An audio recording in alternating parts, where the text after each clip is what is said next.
Hi beauties, I'm really sorry. ரொம்ப நாளுக்கு அப்புறமா நான் வீடியோ போடுறேன், மன்னிச்சிடுங்க. இன்றைக்கி என்ன பிரேக்ஃபாஸ்ட் பார்த்தீங்கன்னா ப்ரெட்டு ஜாம் தான் காஞ்சி போய் இருந்துச்சு, அதனால் சாப்பிட முடியல. தென் வந்து ஃப்ரெண்ட் ஒரு பைனாப்பிள் வச்சுருந்தா, ஓகே நம்ம கட் பண்ணி சாப்பிட்லாம் அப்படின்னு சொல்லிட்டு எடுத்தால் அதை கட் பண்ணோம். கடைசியில் அது பார்த்திங்கன்னா பாதி அழுகி இருந்துச்சு, பாதி தான் நல்லா இருந்துச்சு. ஓகே அப்படின்னு சொல்லிட்டு நல்லா இருக்கிறத மட்டும் ஹாஃப் ஷேர் பண்ணி சாப்பிட்டோம், மிச்சத்தை தூர போட்டோம். யாருக்கெல்லாம் பைனாப்பிள் கட் பண்ணுறது பிடிக்காது அப்படின்னு சொல்லி சொல்லுங்கள். தென் வந்து டீ, ஈவினிங் ஸ்நாக்ஸ் வந்து டீயும் இந்த பயிரும் வந்துருந்துச்சு. டீ சூப்பராக இருந்துச்சுங்க, டீ குறை சொல்ல முடியாது. பயிர் பார்த்திங்கன்னா 5 வகையான எங்கள் வார்டன் மேம் சொன்னாங்க, 5 வகையான பயிர் போட்டு வந்திருக்குடா, சாப்பிடுங்க சாப்பிடுங்கன்னு எடுத்தா கடைசியில் பார்த்தா வாயில் வைக்கிற உப்பே இல்லைங்க, சுத்தமாக உப்பு இல்லை. பட் ஆனால் தேங்காய்லாம் துருவி போட்டு சூப்பராக இருந்தாங்க, உப்பு இல்லை, ஸோ சாப்பிடல. 5 வகையான பயிர்னு சொன்னாங்களே, என்ன பயிரெலாம் இருக்குதுன்னு சொல்லிட்டு ஒன்றுன்னா நானும் எடுத்து பார்த்தேன்.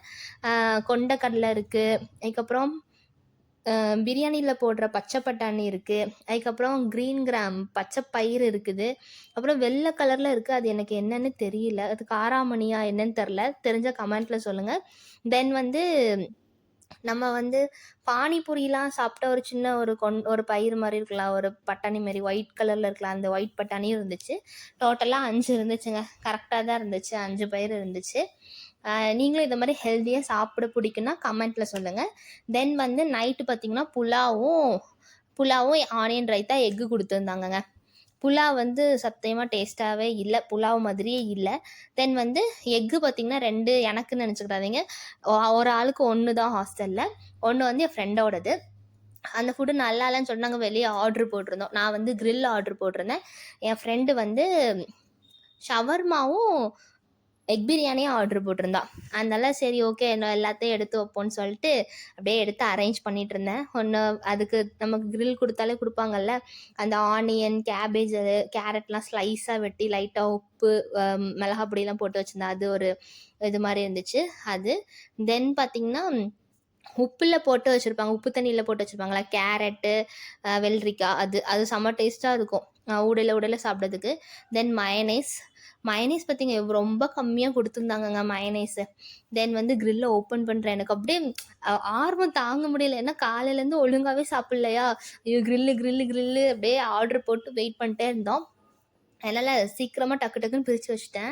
அதனால் பிரித்து பார்த்தேன், அப்படியே பார்த்தோன்னே செம்மையாக இருக்குடா, செம்மையாக சாப்பிட்லாம் அப்படி இப்படி சொல்லிட்டு எடுத்தால் கடைசியில் பார்த்தா டேஸ்ட்டே இல்லைங்க. எப்போவுமே எங்கள் காலேஜ் கொஞ்சம் தள்ளி ஒரு ஹோட்டல் உண்டு, செம்ம டேஸ்ட்டாக இருக்கும் க்ரில்லு, வேறு லெவலில் செம்ம ஜூஸியாக இருக்குங்க. நாங்கள் எப்போவுமே ஒரு க்ரில் ஆர்டர் பண்ணால் அங்கே தான் நாங்கள் ஆர்டர் போட்டு சாப்பிடுவோம். ஆனால் இன்றைக்கின்னு பார்த்தா அந்தளவுக்கு டேஸ்ட் இல்லை, டிசப்பாயின்மெண்ட் தான். சரி ஓகே இருந்தது சாப்பிட்டாச்சு. தென் வந்து மறுநாள் காலையில் நான் சீக்கிரம் எழுந்திரிச்சி சாப்பிடல. தென் வந்து ஆஃப்டர்நூன் தான் சிக்கன் ரைஸு, சிக்கன் குழம்பு, அதில் உள்ள பீஸ் தாங்க அதில் இருக்குது. எப்போவுமே சிக்கன்னா 2 பீஸ் தாங்க தருவாங்க ஹாஸ்டலில், அது என்னோடது எலும்பாக இருந்துச்சு, நான் கேட்டு எக்ஸ்ட்ரா ஒரு பீஸ் போட்டாங்க, சின்ன சின்ன பீஸாக இருந்துச்சு போட்டாங்க.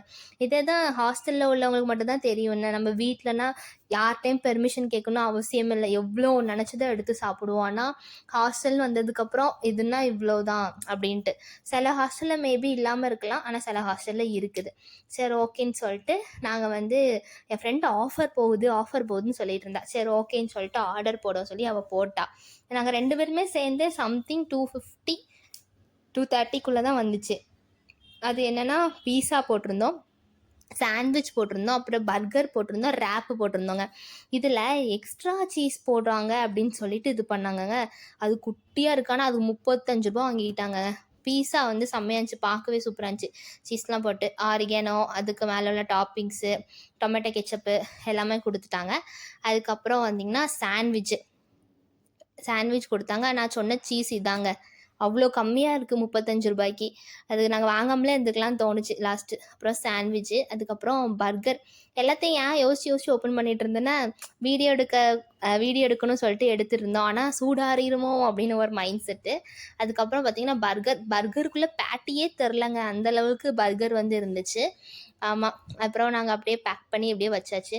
இதில் எல்லாத்துலேயும் கவலைக்கிடமான ஒரு நோயாளி மாதிரி வந்தது ரேப்பு தாங்க. ரேப்பு பயங்கரமான நோயாளி லெவலில் வந்துச்சு ரேப்பு. நாங்கள் அப்படியே ஓப்பன் பண்ணி பார்த்தா உள்ளே ஒன்றுமே இல்லைங்க. ஒரு எப்படி சொல்ல, ஸ்டஃபிங்கே இல்லாமல் இருந்துச்சு. அந்தளவுக்கு ரேப் இருந்துச்சு. எனக்கு வந்து பிடிச்சது இந்த நாளில் ரொம்ப ரொம்ப சாட்டிஸ்ஃபேக்ஷனாக பீஸாவும் சாண்ட்விச்சும் மட்டும்தான். பர்கரும் ரேப்பும் வந்து எனக்கு வந்து மனசு ஏற்றுக்கல.